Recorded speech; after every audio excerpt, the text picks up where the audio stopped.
आजचा हा ब्लॉग तुम्हालाही खूप आवडेल।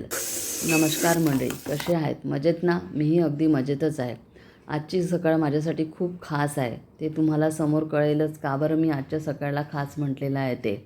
चला तर आपली सकाळची कामे सुरू झालेली आहे। मी अंगणात पाणी टाकून घेतलं, छानशी छोटीशी अशी रांगोळी पण काढून घेतली आणि आंघोळ वगैरे करून मी पूजेची तयारी केलेली आहे। आणि आता माझी पूजा देखील झालेली आहे। आरती वगैरे करून घेतली मी देवाची। त्यानंतर मला आज लवकर कामे करायची होती, त्यामुळे मी लगेचच स्वयंपाकाला सुद्धा लागलेली आहे। आणि इथे आता छान आपण आलू मटरची भाजी करून घेतलेली आहे। झणझणीत अशी भाजी तयार झालेली आहे आपली। त्यानंतर पूर्ण भज्याचं मिश्रण मी करून घेतलं आणि त्यामध्ये मोहन टाकले आणि आपले भजे करायला घेतलेली आहेत।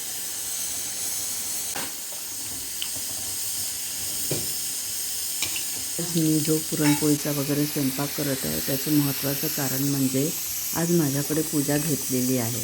माझी भरपूर दिवसाची इच्छा होती की मी घरी एक पूजा ठेवावी। सत्यनारायणची मला पूजा करायची होती, पण त्याचा योगच काही घडून येत नव्हता।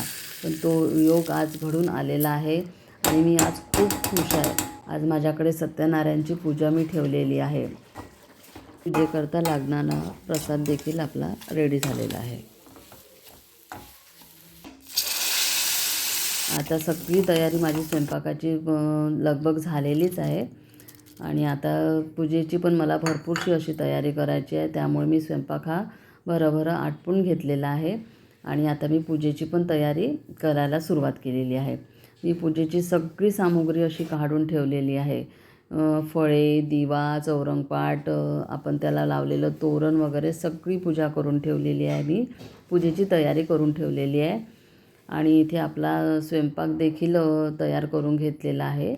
इथे भजे, पापड, चटणी, कढी, पुरणपोळी, साधी पोळी, वरण भात सगळा स्वयंपाक मी इथे करून ठेवून दिलेला आहे। कारण पूजा झाल्याच आपल्याला नैवेद्य काढायला बरं पडतं आणि पूजेला देखील भरपूरसा आपल्याला वेळ द्यायला मिळतो, निवांत बसायला मिळते। त्यामुळे मी स्वयंपाक हा पहिलेच आटपून घेतला आणि आता वाट होती ती फक्त महाराज येण्याची।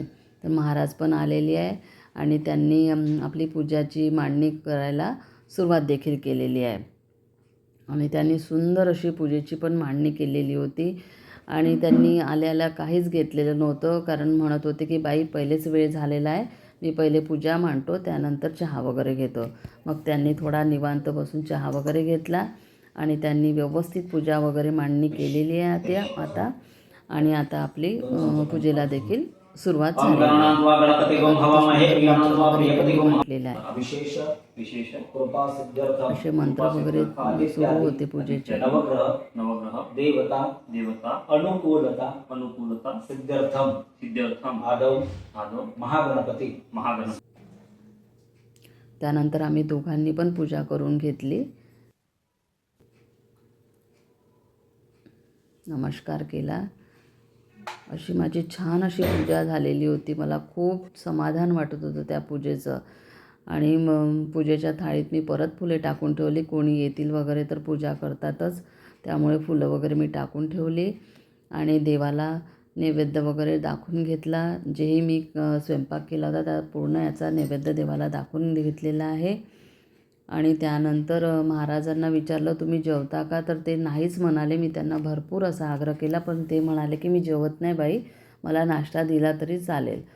महाराजांनी निवांत बसून नाश्ता केला। त्यानंतर दरवाजात गाय येऊन तयारच होती, त्या गाईला पण नैवेद्य चालला।